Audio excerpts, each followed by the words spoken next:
In 2022, the state legislatures approved $20 million to be distributed on a first-come, first-served basis as relief payments to state residents who did not file income tax returns.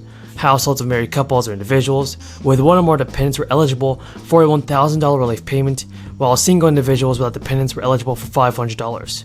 And applications for these relief payments opened on May 2nd and were set to close on May 31st. Folks, $750 stimulus payments begin going out in just a few weeks to eligible Americans. Lawmakers have announced that there are certain requirements that have to be met in order to receive this additional financial aid. The governor is receiving and doubling down on his Waltz check proposal, saying he now wants to give families back $2,000 and individuals $1,000 for the record surplus. This comes after negotiation sessions with GOP lawmakers. The governor has told reporters it will be a new bill. It's about $2,000 a family, and the biggest thing we can do is improve the quality of life for people in Minnesota. There was supposed to be a giant tax deal for $4 billion that would have been the biggest tax cut in state history. But talks on how to give taxpayers a break at a time when they really need it have come to a halt, as GOP lawmakers cannot seem to come up with an agreement with Democrats. However, some residents in the state of Minnesota can expect to receive extra stimulus money. According to Minnesota leaders, frontline workers who remain on the job in person during the crisis can expect to see hero checks arrive in their mailboxes in just a few weeks. The timeline comes days after lawmakers sped through a compromise deal last week that set up $500 million aimed at getting some one-time payments to those workers and $2.7 billion to pay the federal government and replenish the state's unemployment insurance trust fund. The governor was able to sign this bill into law. Under the proposal, roughly 667,000 frontline workers could stand to see 750 bonus checks. Eligible employees would include healthcare workers, teachers, meat packers, and correction officers. To be eligible, they would have had to work 120 hours between March 15th and 2020 and June 30th, 2021. Also, they must not have drawn down unemployment benefits for more than 200 weeks. The governor told CNBC News that people in Minnesota see a win-win, and that's what they expect of us. They stay positive, and I'm really grateful to the legislators who worked on this. We'll be moving as quickly as we can to ensure that we're doing outreach to make employees.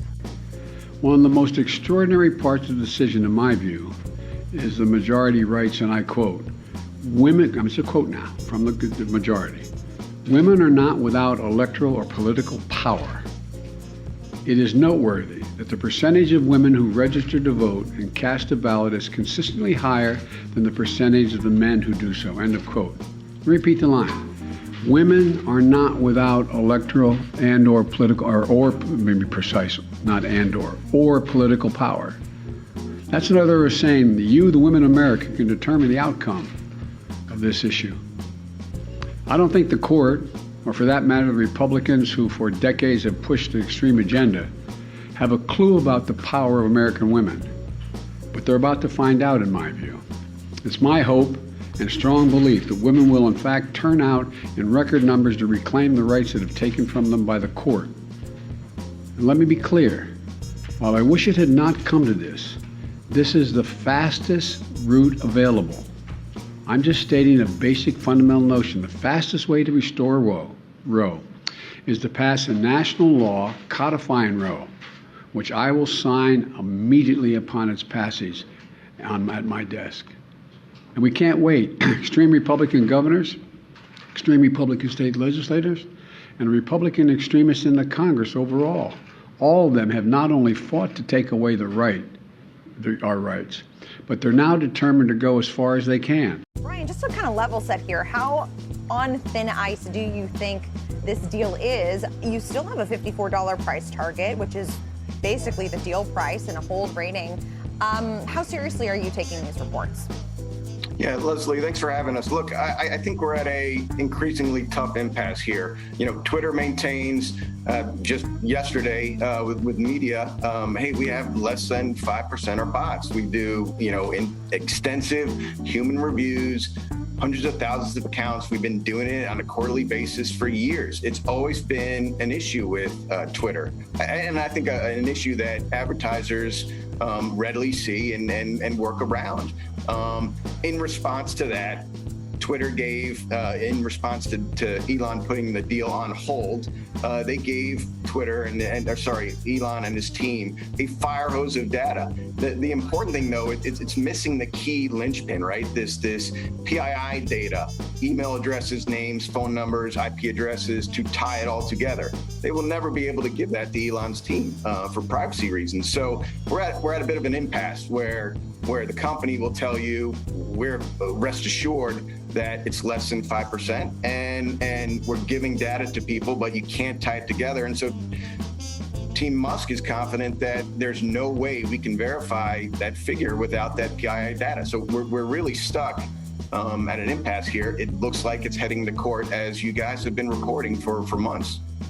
Right. It's an impasse, but one with a binding contract. And so it all kind of comes down to the motivations of each side and whether there is some sort of MAC that they can find or one that appears as they go through this process. I'm curious, though, kind of reading between the tea leaves and the incentives and the recent actions that Twitter has been taking, laying off about a third of their talent acquisition staff, their team. They've laid off several executives, several managers. Are they pivoting this company in a way that makes it more... Folks, we have a ton of good news about the fourth stimulus check, Social Security benefits, SSI and SDI. Be sure to stay until the end of the video to never miss out on the most important stimulus check information. So millions of dollars, everybody, has been allocated towards another round of relief payments. It has been announced that $1,000 stimulus checks can actually be claimed right now. The IRS has also just released a very important announcement for all taxpayers. So you want to continue watching this video to not miss out on this. Vermont House and Senate lawmakers have hammered out a final deal on House Bill 510. This is a $40 million tax cut package that would include a new refundable child tax credit for Vermont residents. The bill has been sent to Vermont Governor Phil Scott's desk, and the final compromise between the two chambers would send people in Vermont $1,000 per child 5 and under. Households making $125,000 or less will be eligible for the full credit, and families claiming the credit would lose $20 per $1,000 over the income threshold. The credit would impact an estimated 33,000 children in the state, and the estimated cost to the state's coffers for this new credit alone will be $32 million. The Senate approved the bill on a vote Thursday morning. The House then responded in the afternoon by pushing the bill across the legislative finish line on a vote of 141-4. The tax credit is modeled on the federal child tax credit, which Congress temporarily expanded to $3,600 per child under 6. Now, with the final version of the bill, lawmakers did not adopt versions of previous proposals.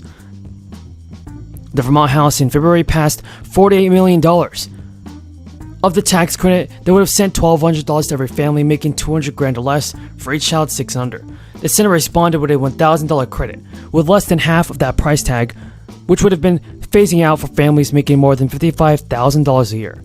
The upper chamber's bill also would have ended a tax cut after 3 years, but everybody, the final compromise bill does not. With the final version of the bill, lawmakers did adopt